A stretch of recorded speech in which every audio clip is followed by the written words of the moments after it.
السلام علیکم، میں ہوں آپ دیکھ رہے ہیں میرا یوٹیوب چینل۔ قائد اعظم محمد علی جناب بانی پاکستان ہے۔ آپ کی ذہانت کے چرچے زبانیں عام ہیں۔ آپ بہت زیادہ حاضر دماغ تھے۔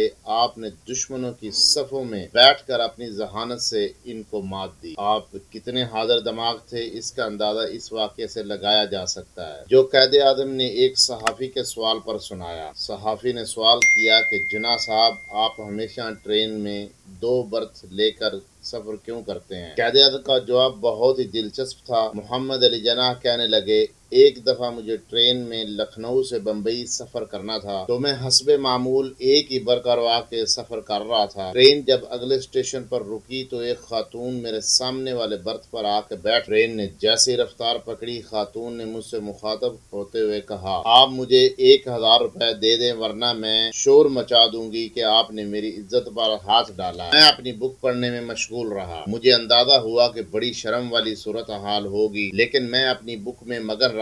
خاتون پھر مخاطب ہوئی لیکن میں نے کوئی دھیان نہ دیا۔ آخرکار خاتون نے میرا ہاتھ پکڑ کر وہی جملے دہرائے تو میں نے کاغذ پینسل خاتون کو دے دی کہ میں سن نہیں سکتا، آپ مجھے لکھ کر دے دیں۔ خاتون جو کہ اب انتہائی غصے میں تھی، جلدی سے کاغذ پر لکھ کر مجھے تھما دیا کہ اگر آپ مجھے 1000 روپیہ نہیں دیں گے تو میں شور مچا دوں گی۔ میں نے زنجیر کھینچی اور بما کاغذ اس خاتون کو حوالہ پولیس کر دیا۔